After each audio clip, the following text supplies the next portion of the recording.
Léonidas veut tout changer en France. On va tout changer. On peut tout changer en France, mais Léonidas. Raphaël, les grands soirs n'existent pas. Non, c'est pas ça le Quand sujet. Pardonnez-moi. On a tout changé en France, mais jamais. Je vais vous dire vraiment, et je vous livre une conviction, mais elle est très documentée parce que il y a beaucoup d'éléments qui en témoignent. Il y a eu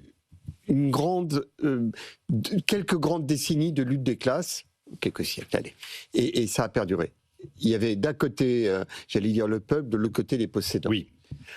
Et désormais, il y a quelque chose qui a émergé, qui est une nouvelle génération d'entrepreneurs, qui fait que, globalement, le pays ne regarde plus ceux qui entreprennent comme étant les 200 familles, des nantis et des héritiers.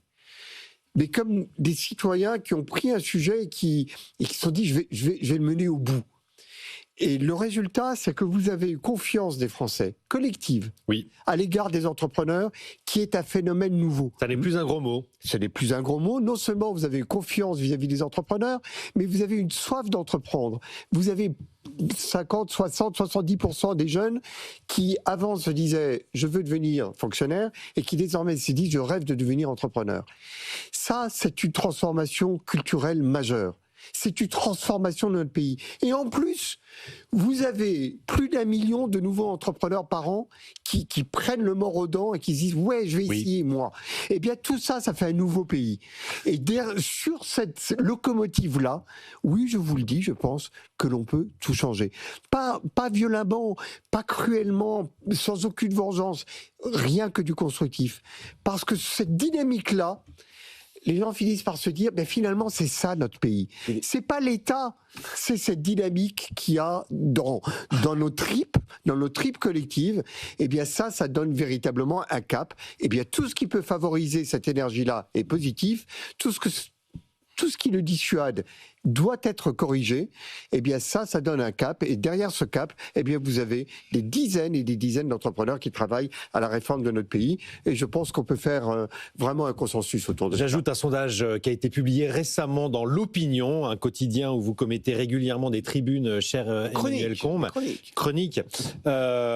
Qui indiquait que près de 80% des Français attendaient la parole des chefs d'entreprise et faisaient bien plus confiance aux chefs d'entreprise qu'aux politiques. C'est la une de L'Opinion aujourd'hui. Problème numéro 1 pour les Français, les politiques. Je vois qu'Emmanuel Combe n'est pas du tout d'accord avec ça. Je partage complètement le rêve de Léonidas. Mais c'est un rêve pour vous. Il y a le rêve et il y a la réalité. Alors le rêve, moi je propose que Léonidas d'ailleurs se présente aux élections, je voterai pour lui. Mais pour moi c'est un doux rêve. C'est un doux rêve. Alors pour deux raisons. D'abord, qui décide dans un pays, c'est normal, ça s'appelle la démocratie, ce sont les hommes politiques.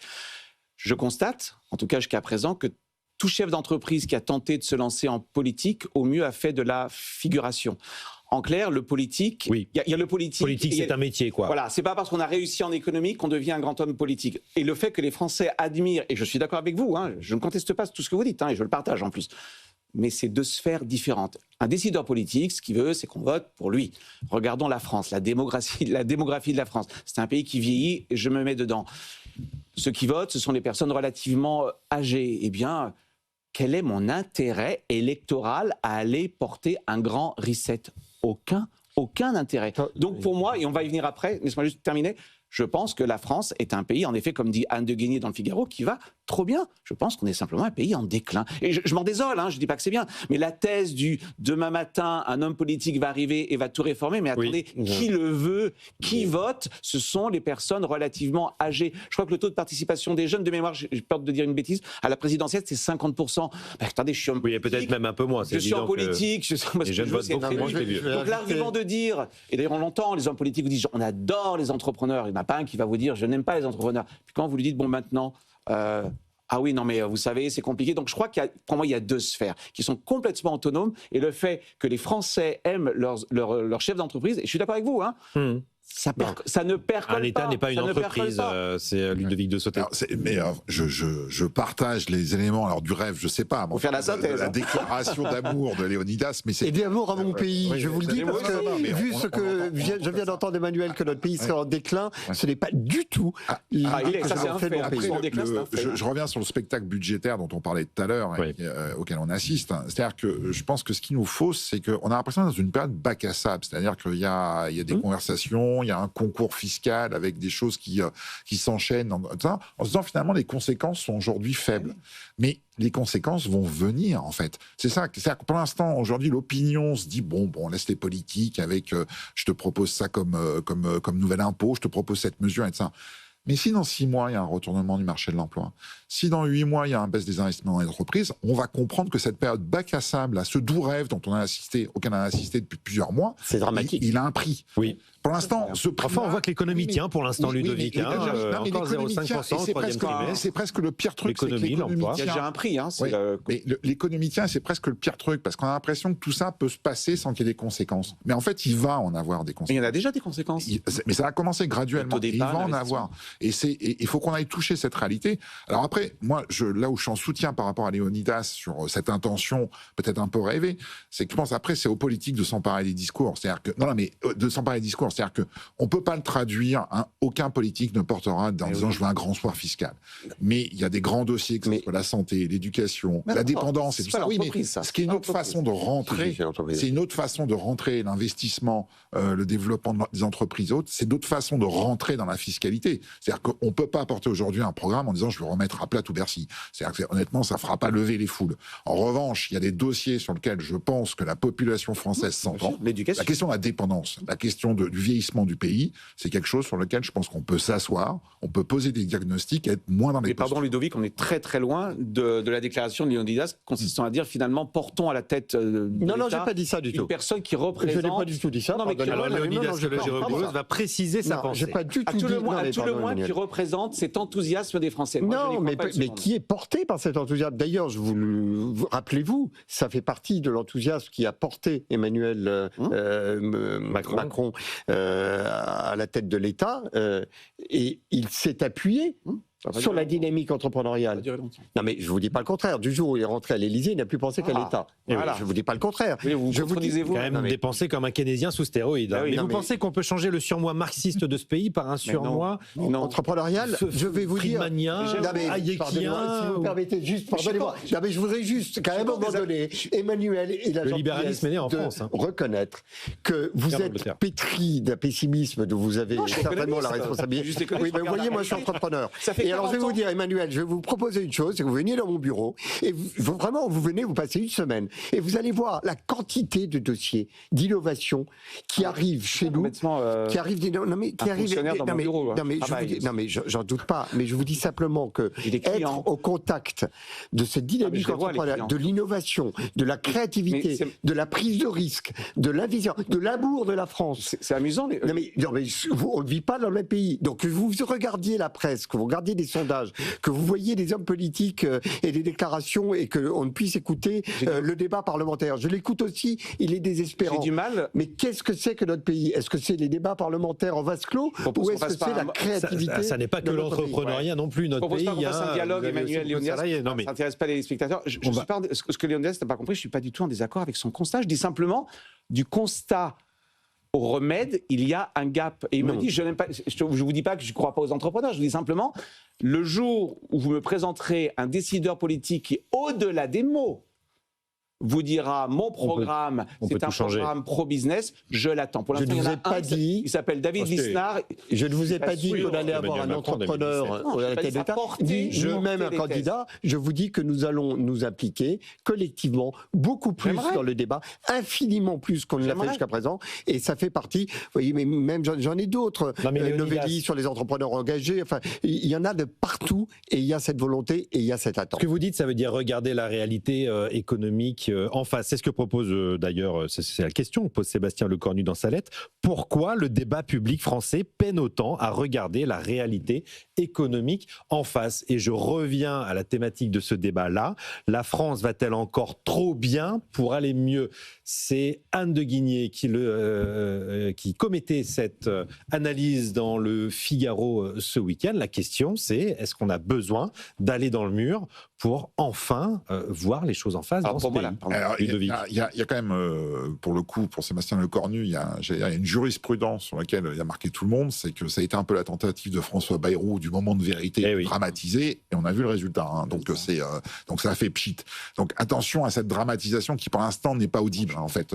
Et pour plein de bonnes ou mauvaises raisons. C'est-à-dire que est-ce qu'elle va trop bien ? Je pense que il y a un décalage aujourd'hui. Emmanuel le notait très justement, notamment sur le vieillissement de la population. Mais je pense que le logiciel, je reviens à cette question de logiciel qui est assez fondamentale. Oui, et alors là, peut-être que je vais énerver Léonidas, mais c'est pas grave. Mais je reste calme, rassurez-vous. Le logiciel n'est pas meilleur au MEDEF. C'est-à-dire que tout à l'heure je pointais Bercy, c'est que honnêtement, il y a aussi des appels aux subventions et aux aides publiques très régulières. C'est vrai. Le patronat ait raté toute sa communication depuis le début de l'année en voyant Zuckman débouler comme un sauveur. Et ça, c'est que aussi. Il y a une partie du patronat qui vit dans le siècle d'avant. Il y a un problème aussi dans ce pays, on va pas se mentir. Il y a la classe politique qui a un mauvais logiciel. Il y a une partie des entrepreneurs qui est aussi dans un logiciel qui est un peu dépassé par le monde actuel. Écoutez, qu'est-ce qui est dépassé selon vous ? Parce que le monde actuel, c'est-à-dire que on peut pas être juste dans une logique. Aujourd'hui, il y a un problème, et là je partage entièrement avec Léonidas, d'investissement, de dire en fait développons la fibre entrepreneuriale. Mais après, honnêtement, des entreprises qui font la queue à Bercy pour aller demander un crédit impôt recherche, pour aller demander des aides et tout ça, ce n'est pas une logique entrepreneuriale. Il faut arrêter. Il y a un sevrage aussi à mettre en place au niveau des entreprises qui ont pris pour partie une mauvaise habitude dans leur dépendance à l'État. Mais le sujet de fond, c'est désétatiser toute l'économie française. Mais il faut désétatiser la totalité des neurones des Français. Et quand je parle des neurones, c'est des neurones de tous les Français. Il y a un rapport névrotique, mais c'est une névrose collective. On est totalement d'accord d'ailleurs. Mais Emmanuel, pardonnez-moi, mais à un moment donné, c'est à nous de corriger ce biais. Moi, je voudrais juste défendre le MEDEF à l'instant parce que le MEDEF a rassemblé des économistes, des groupes de travail, a fait un travail très approfondi. Mais pas juste à Bercy. Hein. Non, mais le patronat est très divers aussi. Non, mais je voudrais qu'on s'arrête, Léonidas, une seconde sur ce travail réalisé. Ça a mobilisé quand même énormément de monde. Pendant un an, il y a eu une véritable mobilisation. Ça a bien fonctionné, quoi, le front économique. Vous y avez participé, Emmanuel, vous avez dirigé un groupe. Super. Oui, mais d'accord. Pardon, la montagne a accouché d'une souris. Qu'est-ce qu'on a vu ? Quel est le résultat des rapports un an de travail, des propositions, une boîte à outils ? Il n'y a pas que le MEDEF. Il y a le MEDEF, il y a le METI, il y a les travaux sur la réindustrialisation, il y a les forces françaises de l'industrie, il y a effectivement ce travail qui est accompli parfaitement absent du débat public français. Pardon de faire le constat de cette absence, mais à part le business, ça rejoint ce que je dis. Tous ces travaux vont aller beaucoup plus loin. Nous avons collectivement pris conscience du fait que nous avions laissé beaucoup trop ce terrain en jachère, et le fait que nous nous impliquions dans le débat et dans les solutions ne veut pas dire qu'on va mélanger les genres. Il y a les politiques, il y a les chefs d'entreprise, mais nous allons faire du politique. Pas de la politique, mais du politique. On les voit peu, hein, pardon. Eh bien, on va les voir de plus en plus. Et les travaux sont... La lettre de Sébastien Lecornu, elle dit ça aussi en creux. Hein. Elle ne s'adresse pas au MEDEF. Hein. Donc, non, mais très clairement, c'est aussi une façon de dire qu'il y a quelque chose qui est en train... Elle s'adresse à 2000 entrepreneurs qui ont pris la parole il y a quelques semaines. Elle ne s'adresse pas au MEDEF qui n'a pas réussi, manque de peau, à tenir sur la communication, à être audible dans cette période-là, alors qu'il y a des positions à défendre. Hein, je le pense et je le crois fermement. Et aujourd'hui, l'action de Sébastien Lecornu, elle est directement, je veux dire, dans un dialogue avec les entrepreneurs. Ça en dit long aujourd'hui sur le dialogue qu'il y a avec je veux dire, le patronat et les intermédiaires. Mais le propos du Premier ministre est très frappé du sceau du bon sens. Il nous dit, allez voir les parlementaires, débattez infiniment plus avec eux. Et c'est d'ailleurs ce que le MEDEF a fait et ce que tous les mouvements... Lorsque Éthique reçoit tous les responsables politiques de tous les bords en disant, si vous avez l'ambition de gouverner la France, eh bien, quel que soit votre bord, du Parti communiste jusqu'à l'autre bord, eh bien, il faut qu'on vous reçoive. Ça fait partie de cette idée que la cause des entrepreneurs doit devenir une cause d'intérêt général. Eh bien, le débat n'est qu'au début. Je vous le dis, on est au début de cette nouvelle application dans le débat public. On est aussi des acteurs publics, des acteurs du débat et de la République. Il n'y a pas que les parlementaires. Très poliment, Emmanuel Combes lève le doigt pour prendre la parole. C'est un peu un monologue de Léonidas. Mais il y a beaucoup de choses à dire, c'est très bien. Je suis d'accord avec ce qu'il dit, je ne crois pas une seconde. N'hésitez pas à débattre. Mais si Léonidas, je prends le pari, si Léonidas, dans 5 ans, réussit son pari, à savoir, j'ai bien compris, il ne s'agit pas qu'un homme politique, qu'un entrepreneur devienne un homme politique, j'ai bien compris, mais que les idées de l'entrepreneuriat soient au centre de l'agenda, je vous en serai gré, je vous en remercierai. Je n'y crois pas une seconde. En tout cas, merci pour vos encouragements. En plus, les décideurs politiques n'aiment pas l'économie. Et j'en sais quelque chose pour avoir conseillé un ministre pendant 5 ans, les décideurs politiques n'aiment pas l'économie. On ne vote pas sur des questions économiques, on vote sur des grandes idées. Et puis ce qu'on voit, c'est une montée de la puissance publique de partout autour du monde d'ailleurs. Votre question était importante, c'était est-ce que finalement la France va trop bien? Moi j'ai de la conscience dans les idées. Est-ce qu'on a besoin de se prendre un mur pour se réveiller? Mais voilà, je suis un économiste, je regarde quand même le monde tel qu'il est, et pas tel que je souhaiterais qu'il soit. Les pays finalement qui se sont réformés, c'est parce qu'ils étaient justement acculés. Je regardais ce matin le Portugal. Moi je pense que la France, et je le souhaite pas, mais je pense que ça va se terminer comme ça.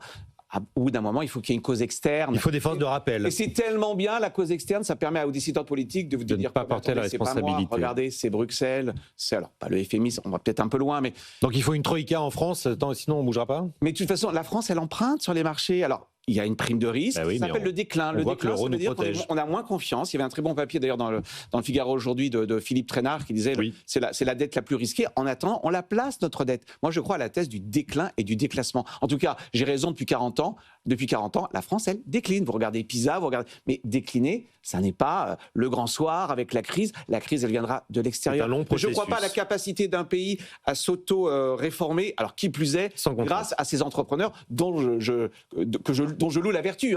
Mais ce n'est pas parce que je crois en vous que vous aurez ce soir... L'économie et la politique, c'est deux sphères quand même assez différentes. Relisez Benjamin Constant. Lorsque Benjamin Constant nous dresse un peu le rôle des uns et des autres dans la liberté des modernes et la liberté des anciens, il faut lire les 2 dernières pages. Et les 2 dernières pages, une fois qu'il a dit que chacun était dans son job, que les représentants faisaient la loi et que les entrepreneurs s'occupaient de créer des richesses, il dit oui, mais quand ce qu'on a confié aux représentants de la nation, quand ça dérape, eh bien, il faut que les entrepreneurs reviennent au cœur du débat. Eh bien, nous sommes aux 2 dernières pages de la liberté des modernes et la liberté des anciens.